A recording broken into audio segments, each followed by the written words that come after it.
either gonna love this thing or think it's like the stupidest thing ever.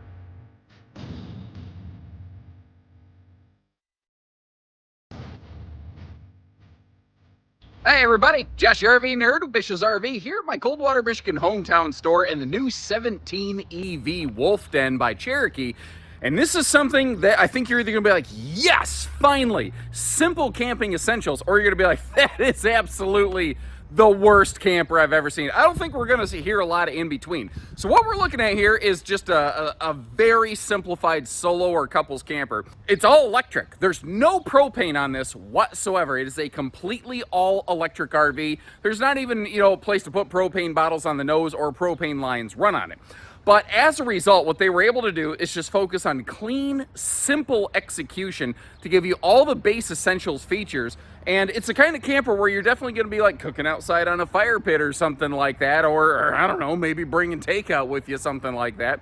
But it, as a result, is very lightweight, and it is potentially thousands of dollars less as compared to a conventional small camper. Now that also means it's a bit of a pavement princess. If you are a boondocker, not a park camper, you're gonna look at this and go, this is like absolutely worthless to me. Well, yeah, maybe, possibly, and if you appreciate the absolute candor that we approach this with, make sure you hit that subscribe button, let us know how you appreciate it. If you're looking to really get off grid, spend a ton of time in it, you may not like what it has to offer. I've yet to find the one RV that works for everybody. And this is the couples camper version of the 16 EV bunkhouse. So if you're looking for something for a small family, they got that too. And I wasn't really sure where to start, so I figured I'd climb up in the bed here, and if you wake up in the morning and you look down past your toes, this is maybe what you're gonna see right here. And I can't stress enough, this RV is made as just a baseline essentials unit. If you like what you see, but you want, hey, I want more of the things, like I need propane cookers and stuff like that, they make that too. It's called the 16 FQ Wolf Pup, as opposed to the 17 EV Wolf Den that we are in here today.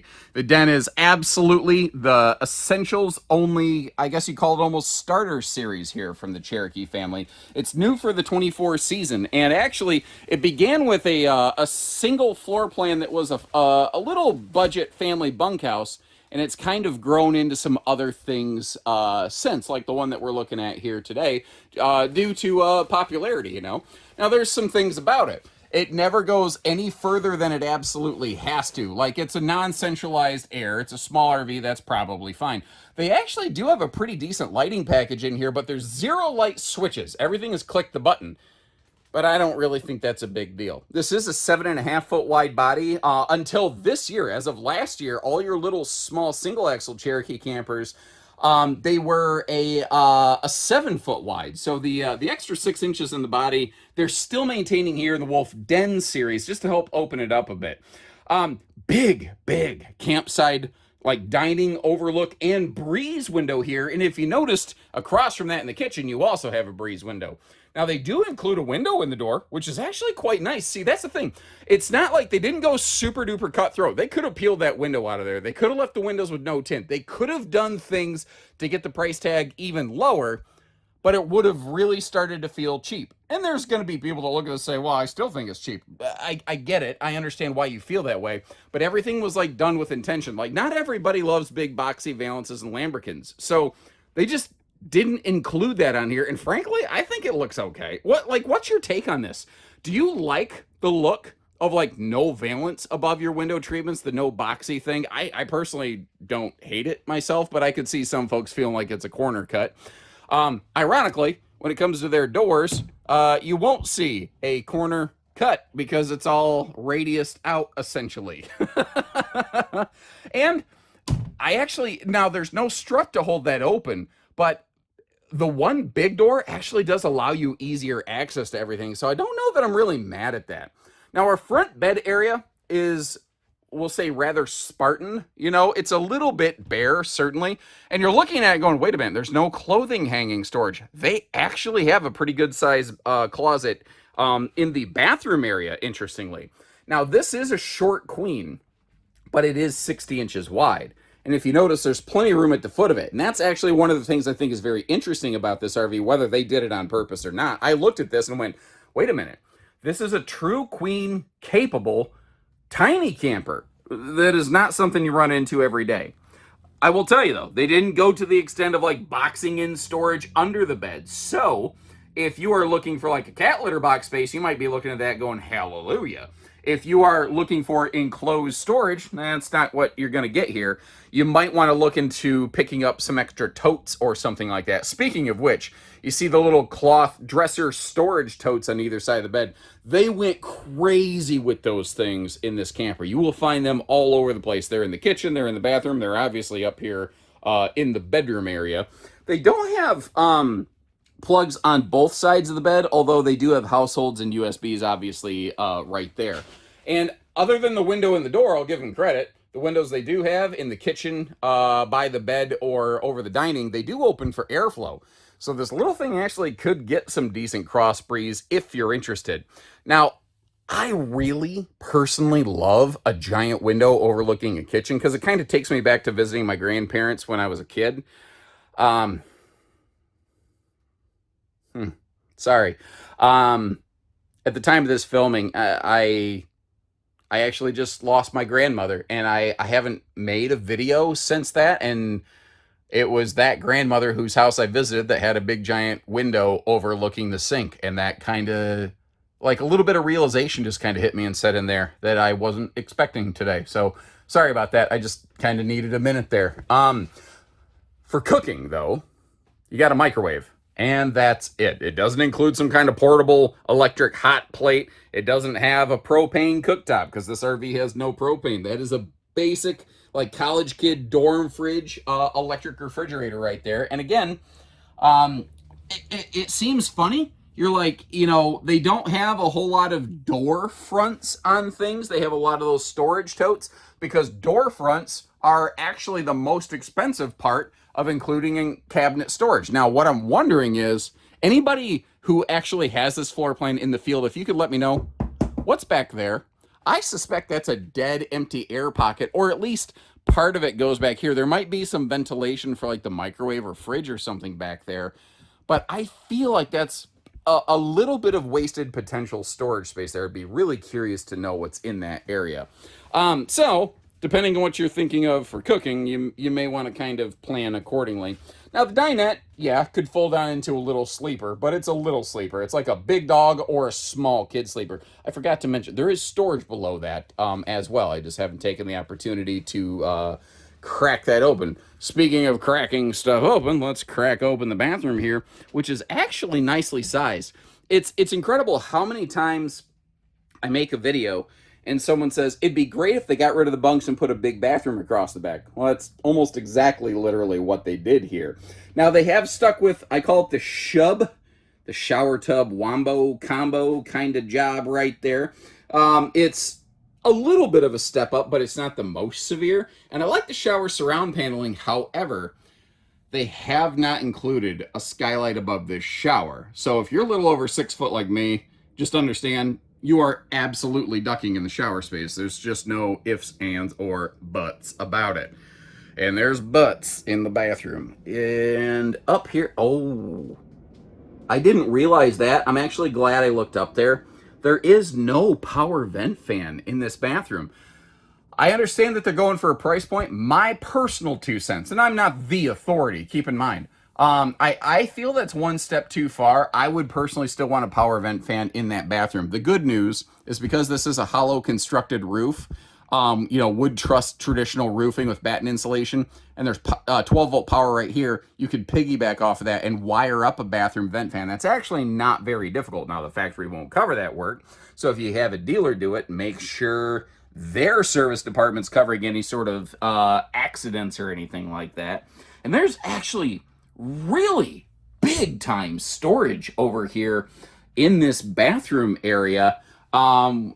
It's just that half of it's about open faced. Some of the only enclosed cabinetry in this RV, though, is right here in this bathroom. And if you notice, that is actually potentially a really big, respectable closet space. And I was almost surprised to see that they're still including the magnet holdbacks on the your cabinet doors here in the bathroom. Just a few other thoughts. There's really nowhere in this bathroom to hang towels, but this big rear wall, it is wood studded. So you can take a stud finder. First, you calibrate it by holding it up to your chest and going, yep, there's one. Everybody knows that.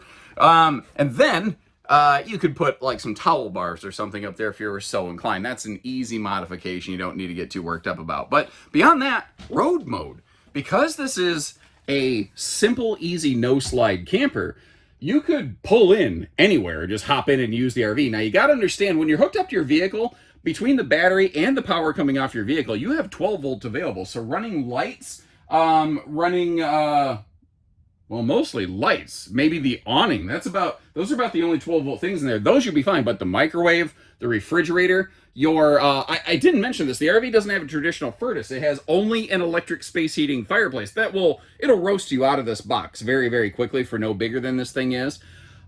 Keep in mind though, the air conditioner, the microwave, the fridge, and the fireplace, the Tootsie Toaster as it were, those are 110. They're not 12 volts. So you're going to want to kind of keep that stuff in mind. Now, it doesn't have a built-in stereo, but I ain't mad at it. Personally, I just bring along a Bluetooth speaker, plug it into the USB plug by the bed, call it macaroni. I don't know why I call it macaroni, but that's what I do.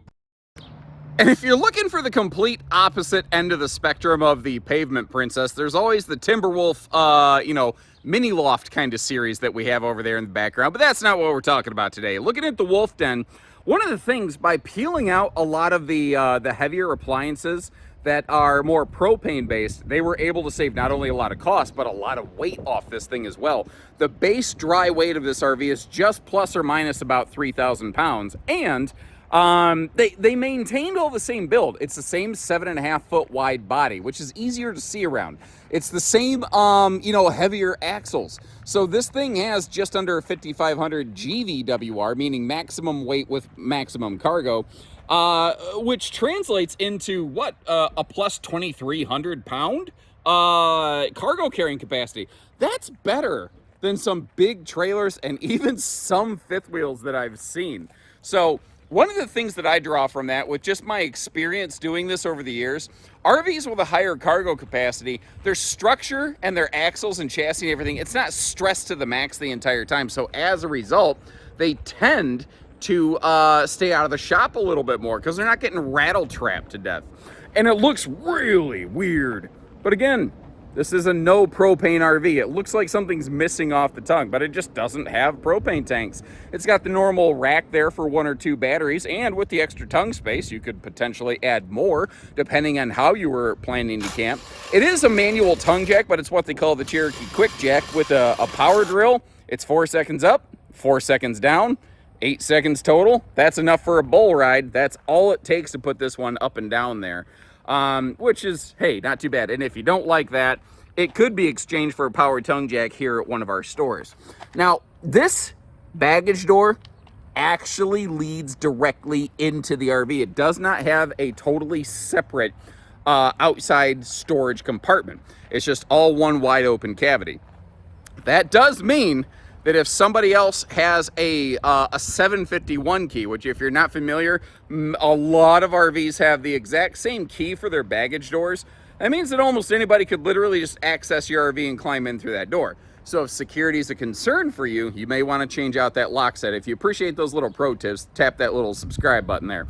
I will say, even in the modest weather, like it's only about 70 degrees today, that glass door is just radiating heat, and we really haven't even had a lot of direct sun. So keep in mind that could be a little bit of a singe your fingertips and burn your fingerprints off like Will Smith in Men in Black, you know. The awning, well, it's there. I guess that's all there really is to say. It's not big. It's not a big camper, but they didn't go any more awning than they had to. I do, though, really appreciate the big campsite window, the good breeze window coverage, and the fact that they got at least that mirror tint on there to give you some level of privacy. Now, it's a basic trailer. It's just a simple import tire. They have only rear stabilizer jacks. This does not include front stabilizers like the full Wolf Pup. So if you like this, but you're like, no, I need propane cookers. I want a little bit of solar. I want 4 stabilizer jacks, not 2. Look at the 16 FQ Wolf Pup. It exists. You know, they do all those things. They just don't do them here. Like, even though this is all electric, they don't include factory solar. It is really intended to be something that is towed and hooked up straight to park hookups. Could you add solar? Could you do a bunch of other things? Sure. But I think you'll probably find very quickly, by the time you do that, you may benefit from just getting the one that already has all that stuff from the factory. So, let me hear it. Did they nail it? Or did they fail it? What's your verdict on this one? To help you with that, I'll of course leave you a link in the video description. Any of these we have in stock, like the one behind me here at my home store, we'll have right on our website with pricing clearly published so that you can always check for current pricing and availability. And short of that, till next time, take care, stay safe, have fun, and happy camping, everyone.